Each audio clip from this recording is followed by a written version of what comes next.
একজন রাজনীতিবিদ নেতার মাহফিলে দান করার বিষয়ে বলেন রাষ্ট্রীয় টাকা, ইহুদি খ্রিস্টান টাকা। আমার প্রশ্ন, ট্যাক্সের টাকা কই? ট্যাক্সের টাকা যায় কই? ট্যাক্সের টাকা ওই যে বেগম পাড়ায় যায়। ট্যাক্সের টাকা কই যায় তোমরা জানো না? আমার আম্মা জান হাসিনা ট্যাক্সের টাকা কোথায় নিয়ে গেছে তা আমার কাছে জিজ্ঞাসা করা যায় আছে? এটা হাসিনা আম্মার কাছে জিজ্ঞাসা করবা, আম্মা এতটা ট্যাক্স কই গেছে? আমার কাছে জিজ্ঞেস করে। তো এই গ্রামার জানিস তোরা? পাগল কথাকার, এটা জিজ্ঞেস করবি ওবায়দুল কাদেরের কাছে, আর কয়দিন পরে জিজ্ঞেস করবি মির্জা ফখরুল আলমগীরের কাছে, কারণ ওরাও পাঠাবে। কারণ ইসলামের বাইরে সব হলো এক দলের লোক, ওরা সবাই সমান, ওরা সবাই সমান। যারা শুধুমাত্র দ্বীন ইসলাম মানে যাদের আখিরাত ভীতি আছে তাদের টাকাই খালি বাংলাদেশে থাকবে, আর যাদের ইসলামের নীতি কোরআনে নাই, যাদের রাজনীতিতে কোরআন নাই, আমেরিকার গণতন্ত্র আছে আর রাশিয়ার সমাজতন্ত্র আছে, ওদের টাকা সব বেগম পাড়ায় যাবে। কাওয়া কাদের হোক আর আলমগীর মামা হোক, সবার টাকা ওখানে চলে যাবে, থাকবে না। এখন ওরা টাকা কই যাইবে ওদের কাছে জিজ্ঞেস করবা। প্রশ্ন এসেছে, আলেম সমাজের মাঝে শোনা যায় প্রথম আলো, ডেইলি স্টার নিষিদ্ধ করার দাবি। তাহলে আলেম সমাজ কোনো শক্তিশালী মিডিয়া তৈরি করে না কেন? ইসলামী শাসন ব্যবস্থা কেন জরুরি? তাই কায়েম করার উপায় কি? প্রথম হচ্ছে, প্রথম আলো, ডেইলি স্টার থেকে আরম্ভ করে যত মিডিয়া আছে, আপনার উঠছেন যে তাহলে আচ্ছা তাহলে রেখে দিই কেন? কারণ বিরক্ত হলে সেখানে উত্তর দেওয়া ঠিক হবে না কেন? আরে বৈশান বৈশান বৈশা যান, বৈশা যান, আরেকটু বৈশা যান। এতক্ষণ ধৈর্য ধরে বসলেন, দোয়া করে চলে যায় কেন? হ্যাঁ, 1 মিনিট পরে আসবেন। ইসলাম আচ্ছা, আমাদেরও মিডিয়া আছে, সেই মিডিয়াগুলো আপনারা সাপোর্ট করবেন, তাহলে আমাদের মিডিয়াগুলো দাঁড়িয়ে যাবে। আপনারা তো যেগুলো ঢং থাকে সেইগুলো আপনারা সাপোর্ট করেন। আমার একটা মিডিয়া আছে সারেন্ডার টিভি, আপনাকে সাপোর্ট করেন, আমরা এগিয়ে নিয়ে যাব। আমাদের একটা পত্রিকা আছে দৈনিক শহর গ্রাম, যেটার আমি সম্পাদনা করি। কিন্তু কথা হচ্ছে আপনাদের ওখানে যে আমি শাবনূরের ছবি দেই না, এই জন্য ভালো লাগে না। ওখানে আমি ঐশ্বরিয়া রায়ের ছবি দেই না, ওখানে শাহরুখ খানের গল্প লিখি না, ওটা লিখলে আমি আগে ফেলে দিই। এই জন্য আমার ওপরে সবাই খ্যাপা। এখন এই জন্য ওই পত্রিকাটা তোমরা পড়বা না, কারণ ওখানে তো মজা লাগে না। তো ওই যদিন তোমরা আমাদের লেখা, আমার লেখা পত্রিকা, আমার সম্পাদিত, আমার লেখা কিতাবগুলো এখানে আছে, এই কিতাবগুলো তোমরা কেন তোমাদের বাড়িতে আছে? তোমাদের বাড়িতে ফাজেলে আমল আছে সবার বাড়িতে, কিন্তু আমাদের লেখা কিতাবগুলো তোমরা পড়ো না। আমাদের লেখাগুলো যদি তোমরা না পড়ো তাহলে এটা কি ফেরেশতারা পড়বে? আর আমি তো বাংলায় লিখি, এত তো বাংলা বোঝাও না ঠিক মতো, ফেরেশতারা কেমনে? আর জিনেরা পড়বে? তো পড়লে তোমরা পড়বা। এই জন্য ডেইলি স্টার, প্রথম কালো, এগুলোর বিরুদ্ধে যদি তোমাদের আমাদেরকে রেডি হতে হয়, তাহলে আমাদের মিডিয়াগুলো আপনাদেরকে সাপোর্ট করা লাগবে, ঠিক না? অতএব আরো আলেমরা যে সমস্ত মিডিয়াগুলো চালায়, যেমন ডক্টর আসাদুল্লাহ আল গালিব হাফেজাহুল্লাহর নিয়ন্ত্রিত একটা পত্রিকা আছে মাসিক আর তাহারিক, আপনারা এটাকে সাপোর্ট করুন। ডক্টর আব্দুল্লাহ ফারুক সালাফি হাফেজাহুল্লাহ, বাংলাদেশের উজ্জ্বল এক নক্ষত্রের নাম, জমিয়ত আহলে হাদিসের একটা পত্রিকা আছে মাসিক, সাপ্তাহিক আল আরাফাত, এটাকে আপনারা ঘরে ঘরে পৌঁছান। এগুলো যখন এরকম বেশি প্রচলিত হয়ে যাবে, তখন এই পত্রিকা সাপ্তাহিক না হলে তখন দৈনিক হয়ে যাবে ইনশাআল্লাহ, ঠিক না? এরপরে আব্দুর রাজ্জাক বিন ইউসুফ সাহেবের একটা পত্রিকা আছে, যার নাম হলো কি? এটা আপনারা ভালো জানেন, আমার চেয়ে ভালো লোক আপনারা, কারণ আলেমদেরকে সম্মান করতে জানতে হবে, ঠিক না? কারণ এইসব আলেমরা আমাদের কি, আমাদের সম্পদ, ঠিক না? তাদেরকে আমরা সাপোর্ট করব। এরপরে মুজাফফর বিন মহসিন একটা লেখে আল ইখলাস, আল্লাহ ওদেরকে বরকত দান করুন। যদিও ওনারা আমাদের ওপরে যদি হিংসাও করে, আমরা ওনাদের জন্য কল্যাণ কামনা করবো, ঠিক না? আমরা ডাইরেক্ট দলে না গেলেও ওনাদের দলের সাপোর্টার আমরা, কিন্তু আমরা দলে ডাইরেক্ট ঢুকি না বলে ওনারা আমাদের খুব একটা ই করেন, কিন্তু আমরা ওনাদের অনেক ভালোবাসি, ঠিক না? আমরা মুসলমান, আমাদের আলেম ওনারা, আমরা ওনাদেরকে কলিজা দিয়ে ভালোবাসি। এই পত্রিকাগুলো আপনারা পড়বেন, মানে থাকবে তো ইনশাআল্লাহ। তাহলে কি হবে? আমারটা পড়ার দরকার নেই, আমি আমল কম, ওনারা ভালো আলেম, ওনাদেরটা পড়বেন। অতএব আশা করি এভাবে আমরা আমাদের মিডিয়াগুলো শক্তিশালী করব। এরপরে আপনারা আওয়াজ তোলেন, পিস টিভি বাংলাদেশে আবার ঢোকাতে হবে। ডক্টর জাকির নায়েক হাফেজাহুল্লাহর মতো বাংলাদেশের এক, পুরো বিশ্বের এক সম্পদকে সম্মান জানাতে হবে। কাফের মোদি তাকে দেশান্তরিত করেছিল, আমরা ডক্টর জাকির নায়েককে ফিরিয়ে এনে অবশ্যই আবার ভারতের বিরুদ্ধে প্রয়োজনে যুদ্ধ করব, যুদ্ধ করে ডক্টর জাকির নায়েককে প্রতিষ্ঠিত করব, পিস টিভিকে প্রতিষ্ঠিত করবো। এই জন্য আওয়াজ তুলেন, এগুলোর জন্য আমাদের আওয়াজ তুলতে হবে, ঠিক না? পিস টিভিকে ফিরিয়ে আনতে হবে, ডক্টর জাকির নায়েককে ফিরিয়ে আনতে হবে, ডক্টর জাকির নায়েককে আমাদের এই ভারতবর্ষে আবার সসম্মানে ফিরিয়ে আনতে হবে, নাহলে মোদির গোষ্ঠীকে হাসিনার মতো নিপাত করা হবে ইনশাআল্লাহ। পরে বলেছেন ইসলামিক শাসন ব্যবস্থা কেন জরুরি, তা কায়েম করার উপায় কি? ইসলামিক শাসন ব্যবস্থা কায়েম করার উপায় দুইটা। এক হলো জিহাদ, যুদ্ধ করা। এক হলো কি? গণতন্ত্র না, সমাজতন্ত্র না। কি করবেন? যুদ্ধ করবেন। একটা হাদিস বলবো নি, হাদিসটার নাম হচ্ছে 12,000 কোটি টাকা। শুনবা? 12,000 কোটি। কত কত? 12,000 কোটি। আর সাওবান রাদিয়াল্লাহু, খুব সংক্ষেপে বলি, সাওবান রাদিয়াল্লাহু আনহু قال قال رسول الله صلى الله عليه وسلم إصابتان من أمتي أعرضهم الله من النار وعصبة تغزو الهند। আল্লাহ রাহুল নাসাই ইসনাদিন সহি। আল্লাহ নবী বললেন, সাওবান বলেন আল্লাহ রাসূল বলেছেন, সাল্লাল্লাহু আলাইহি ওয়াসাল্লাম বলবেন না? না, তোরা না বললে জোর করে বলাবো, তারপর বলতে হবে। বলেন সাল্লাল্লাহু আলাইহি সাল্লাম, বলেন সাল্লাল্লাহু আলাইহি সাল্লাম, আবার বলেন সাল্লাল্লাহু আলাইহি সাল্লাম। রাগ করছেন নি? হ্যাঁ করলে করেন, কিন্তু নেকি তো হয়েছে আপনার, ঠিক না? কারণ আজকে তুই আমার না চিনলে কিয়ামতের মাঠে ঠিক চিনতে পারবি যে বেটা আমাদের জোর করে বলে আকাম করে না, ঠিক কাম করছে, ঠিক না? সাহাবান রাদিয়াল্লাহু আনহু বলেন রাসূল সাল্লাল্লাহু আলাইহি সাল্লাম বলেছেন, আমার উম্মতের শেষ জামানার দুই দলকে আল্লাহ জাহান্নাম থেকে নিষ্কৃতি দান করবে। এক হলো ইন্ডিয়া ভারত মোদির গোষ্ঠীর বিরুদ্ধে যারা যুদ্ধ করবে। নাসাইর 3178 নম্বর হাদিস। দোস্ত এই শোন, নাসাইর 3178 নম্বর হাদিস। তোর মোদির গোষ্ঠী ইন্ডিয়ার বিরুদ্ধে যুদ্ধ করা লাগবে, তাহলে তুই জাহান্নামে যাবি না। তো তুই গল্প করলি কেমনে? পাগল কথা গেলে। নাসাইর 3178 নম্বর হাদিস। দোস্ত, আল্লাহর নবী বললেন ইসবাতুন আহরাজাহুমুল্লাহু মিনান নার, আল্লাহ তাআলা তাদের জাহান্নামের আগুন থেকে হেফাজত করবে। তার মধ্যে ইসবাতুন, এক দল হচ্ছে তাগজুল হিন্দা, যারা হিন্দুস্তান, তার মানে ভারত, তার মানে ইন্ডিয়া, তার মানে শাহরুখ খানের দেশ, তার মানে মোদির গোষ্ঠীর বিরুদ্ধে যারা যুদ্ধ করবে, তার মানে ইসকনের গোষ্ঠীর বিরুদ্ধে যারা যুদ্ধ করবে, ওরা জাহান্নাম থেকে মুক্তি পেয়ে যাবে। তাহলে তুই ইসলাম কায়েম করতে গেলে মোদির গোষ্ঠীকে ঠেকাইতে হবে, মানে যুদ্ধ করতে হবে, কাফেরদের বিরুদ্ধে যুদ্ধ করে ইসলাম প্রতিষ্ঠা হবে, ঠিক না? হাসিনার বিরুদ্ধে যুদ্ধ যেমন করছো, তেমন ভাবে পুরা কাফের বিরুদ্ধে যুদ্ধ করে বাংলাদেশের কোরআনের রাজ কায়েম করতে হবে। রাজি আছেন? ইনশাআল্লাহ। বুখারীর 5970 নম্বর হাদিস। আল্লাহ নবী সাহাবা বললেন, সুমায়ুন, কোন আমল সবচেয়ে শ্রেষ্ঠ? বলেন আল জিহাদু ফি সাবিলিল্লাহ, আল্লাহর দ্বীন কায়েমের জন্য যারা যুদ্ধ করবে, এই আমল আল্লাহর কাছে সবচেয়ে শ্রেষ্ঠ। বুখারী 5970 নম্বর হাদিস। তাহলে শুনলেই হবে, জিহাদ করা লাগবে না, ঠিক না? হ্যাঁ ঠিক। তো জিহাদ তোদের করা লাগবে না, এটা আসমান থেকে ফেরেশতারা এসে করবে। তো জিহাদ করে ইসলাম কায়েম হবে। তোমরা ওই অমুক দলের সাথে কি ইসলামিক গণতন্ত্র করে করবা, মানে ইসলাম কায়েম করবা, তোমরা ডবল কাফের হয়ে যাবা। কারণ ইসলাম কারোর ঘাড়ের উপর চড়া ধর্ম না, ইসলাম একাই স্বয়ং সম্পূর্ণ ধর্ম। যে কোনো ধর্মকে ইসলাম 5 পয়সা মূল্যায়ন করে না। আরে গণতন্ত্র লাথি মারার মতো জুতাও ইসলামের নাই। যে জুতা দিয়ে গণতন্ত্রকে লাথি মারবো, ওই জুতাকে অপমান করা হবে, গণতন্ত্রকে লাথি মারাও জায়েজ নাই। গণতন্ত্র কি এমনি কবর রচনা হয়ে যাবে, ওর ধারে যাওয়াও জায়েজ নাই। কুত্তাকে লাথি মেরে তাড়িয়ে দেওয়া জায়েজ, কিন্তু গণতান্ত্রিক কোন নেতাকে লাথি মারলে আমার পাকে অপমান করা হবে। ওকে শালা বললে আমার শালাকে অপমান করা, ওকে শালা মানাও জায়েজ নাই। তোমরা গালি বলে এই শালা, গণতান্ত্রিক কোন নেতার অনুসারীদের শালা বলা জায়েজ নাই, তোমাদের শালাকে অপমান করা হবে। ইউসুফ জাহান বলে গেলাম। গণতন্ত্র করবা, জিহাদ করতে হবে, কি ঠিক না? আর 2 হলো দাওয়াত।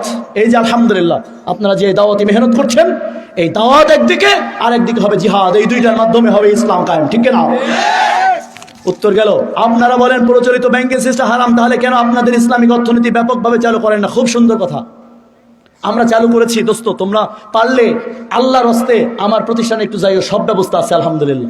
তোমরা সব মডেল দেখতে পাবা। একজন রাজনীতিবিদ নেতার মাহফিলে দান করার বিষয়ে বলেন রাষ্ট্রীয় টাকা, ইহুদি খ্রিস্টান টাকা। আমার প্রশ্ন, ট্যাক্সের টাকা কই? ট্যাক্সের টাকা যায় কই? ট্যাক্সের টাকা ওই যে বেগম পাড়ায় যায়। ট্যাক্সের টাকা কই যায় তোমরা জানো না? আমার আম্মা জান হাসিনা ট্যাক্সের টাকা কোথায় নিয়ে গেছে তা আমার কাছে জিজ্ঞাসা করা জায়েজ আছে? এটা হাসিনা আম্মার কাছে জিজ্ঞাসা করবা, আম্মা এতটা ট্যাক্স কই গেছে? আমার কাছে জিজ্ঞেস করে। তো এই গ্রামার জানিস তোরা? পাগল কথাকার, এটা জিজ্ঞাসা করবে ওবায়দুল কাদেরের কাছে। আর কয়দিন পরে জিজ্ঞাসা করবি মির্জা ফখরুল আলমগীরের কাছে, কারণ ওরাও পাঠাবে। কারণ ইসলামের বাইরে সব হলো এক দলের লোক, ওরা সবাই সমান, ওরা সবাই সমান। যারা শুধুমাত্র দ্বীন ইসলাম মানে যাদের আখিরাত ভীতি আছে, তাদের টাকাই খালি বাংলাদেশে থাকবে। আর যাদের ইসলামের নীতি কোরআনে নাই, যাদের রাজনীতিতে কোরআন নাই, আমেরিকার গণতন্ত্র আছে আর রাশিয়ার সমাজতন্ত্র আছে, ওদের টাকা সব বেগুন পাড়ায় যাবে। সে কাউয়া কাদের হোক আর আলমগীর মামা হোক, সবার টাকা ওখানে চলে যাবে, থাকবে না। এখন ওরা টাকা কই যাইবে, ওদের কাছে জিজ্ঞেস করবা। পুঁজিবাদের আগ্রাসন থেকে বাঁচার উপায় কি? ওদেরকে তালাক দিয়ে ইসলাম গ্রহণ করো, ঠিক কিনা? এর উত্তর রয়েছে সূরা আলে ইমরানের 85 নম্বর আয়াত, 3 নম্বর সূরা 85 নম্বর আয়াত। ওমাইয়াব থেকে গৈরুল ইসলামী দীনা, ইসলাম ছাড়া যারা অন্য কোনো জীবন ব্যবস্থা, অন্য কোনো পুঁজিবাদ, গণতন্ত্র, সুফিবাদ, সেকুলারিজম যারা অনুসরণ করে, তাদের কাছ থেকে তা গ্রহণ করা হবে না। ওয়া ফি আখিরাতি মিনাল খাসিরিন, এবং আখিরাতে তারা ধ্বংস হয়ে যাবে। 2, সেকুলারিজম কি? উত্তম নয়। ইসলাম থেকে সেখানে ধর্মীয় স্বাধীনতা রয়েছে। ইসলাম কি বিধর্মীদের অধিকার নিশ্চিত করে? আসলে এই বিষয়ের উপরে অন্তত 3 ঘন্টা বক্তব্য দেওয়ার দরকার। এখানে হাদিস বর্ণনা করতে পারবো আমি 500, এখন 500। আমি জানি না তুমি ভালো মুসলমান কিনা নাকি সেকুলারিজমের গোষ্ঠী কিনা, কিন্তু সেকুলারের গোষ্ঠী একটা ওই বাংলাদেশে যে গালিটা দেয়, আমাদের মমিন সাহেব দিতে পারবে, বলে না গোষ্ঠী কিলাই। সেকুলারিজমে কিলাই আমরা, কিলাইও না আমরা। কুকুরের টয়লেটকে, গরুর টয়লেটকে সার হিসেবে ব্যবহার করি। গরুর টয়লেটের মূল্য আমাদের কাছে আছে, কিন্তু সেকুলারিজমের মূল্য তার চেয়েও কম আমাদের কাছে। গরুর টয়লেটকে আমরা মূল্যবান মনে করলেও সেকুলারিজম, গণতন্ত্র তার চেয়ে ঘৃণিত আমাদের কাছে। মানুষের টয়লেটও সার হিসেবে ব্যবহার হয় জেলখানার, কিন্তু গণতন্ত্র, সমাজতন্ত্র, সেকুলারিজম এই টয়লেটের চেয়েও ঘৃণা করতে হবে, নাহলে ঈমান থাকবে না। ধর্মীয় স্বাধীনতা, পৃথিবীর কোথাও স্বাধীনতা নেই। আপনি মূর্খ, আপনি বোকা, তাই মনে করেছেন সেকুলারিজমের স্বাধীনতা রয়েছে। না, গণতান্ত্রিক ধর্মে আপনি ওনাকে ঠাস করে ধরে হত্যা করতে পারবেন, এই স্বাধীনতা আপনার আছে? আছে। আপনি নিজেই নিজের উপর তো স্বাধীন না। আপনি পাগলামি করেন কেন? স্বাধীনতা বলতে কি বোঝেন আপনি? আপনি কারো না কারো কাছে পরাধীন। আপনি নিজে আপনার পেটের কাছে পরাধীন, আপনি নিজে আপনার চোখের কাছে পরাধীন। সেদিন আমি চিন্তা করলাম ঘুমাবো না, কিন্তু কিছুক্ষণ বসতে বসতে মনের অজান্তে দেখলে নাক ডাকে ঘুমিয়ে গেছি। আমি আমার চোখের কাছে পরাধীন। আমি চিন্তা করবো যে খাবো না, কিন্তু 2 বেলা খাওয়ার পর 3য় বেলায় গিয়ে অবস্থা খারাপ হয়ে গেছে। আমি আমার পেটের কাছে পরাধীন।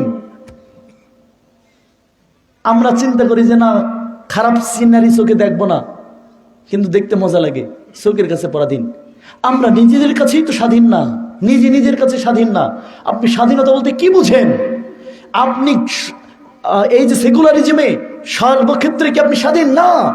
বরং ইসলামে আপনি স্বাধীন, ইসলামে আপনি স্বাধীন।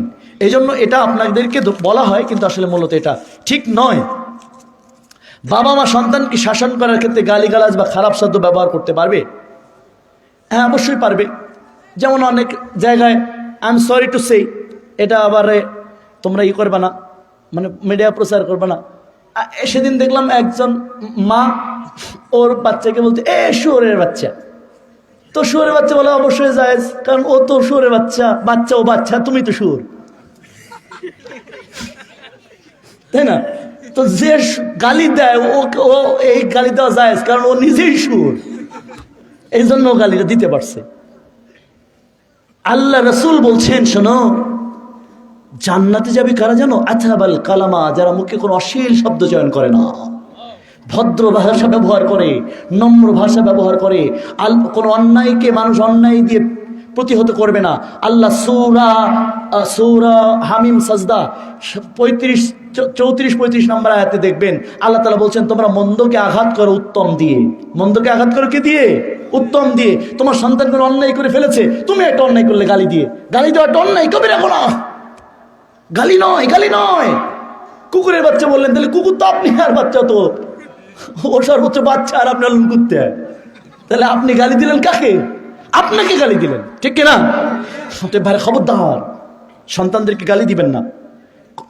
আর একটা কথা শুনে রাখেন, বলবো হাদিসটা। আল্লাহ নবী বলছেন সালাসা দাওয়াতুল্লাহ তুরাদ্দু, 3 শ্রেণীর মানুষ যখন দোয়া অথবা বদদোয়া করে তখন আল্লাহ তাআলা সরাসরি কবুল করে নেয়।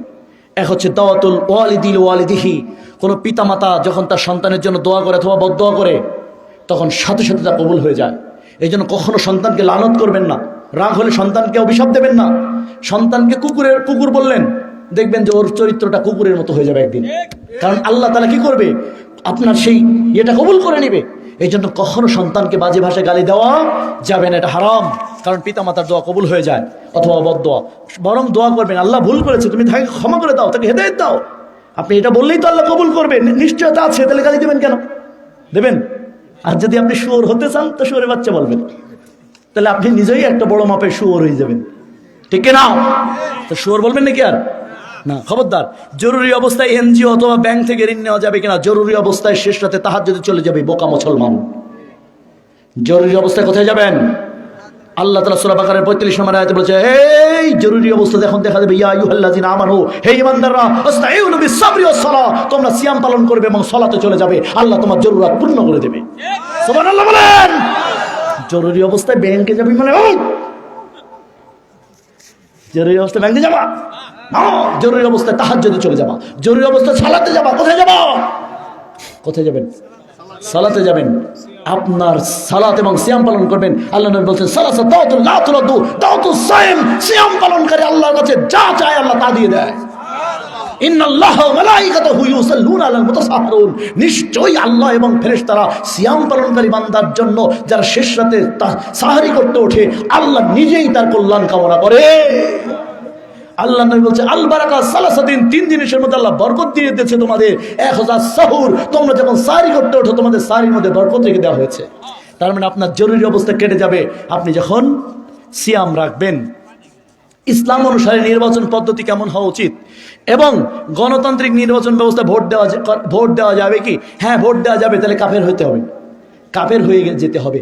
হিন্দু যেমন একটা ধর্ম, হিন্দু ধর্মের যেমন একটা ইবাদত মূর্তি পূজা, গণতন্ত্র একটা ধর্ম, গণতন্ত্রের একটা ইবাদত হলো ভোট।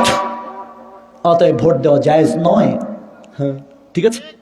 তার মানে আমরা ইউনূস সাহেবের কাছে সবাই নির্বাচন চায়, আর আমরা চাই ইসলামিক শাসনতন্ত্র, ঠিক না?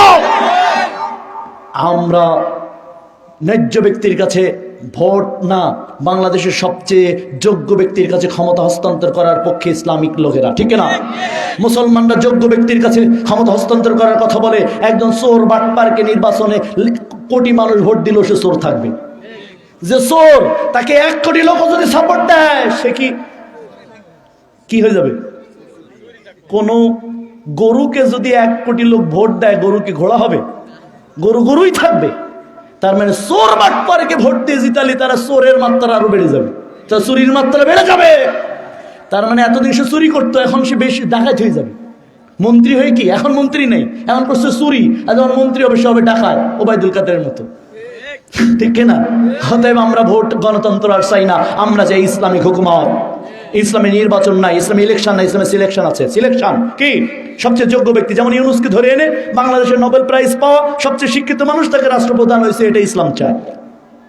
তার মানে ডাইরেক্ট ইউনূসকে বলছেন আরো যারা যোগ্য ব্যক্তি আছে তাদেরকে নিয়ে প্রধান বানাতে হবে। ওই পাগল ছাগলকে ভোট দিলে তারা ইয়ে হয়ে যাবে না, ভালো মানুষ হয়ে যাবে না।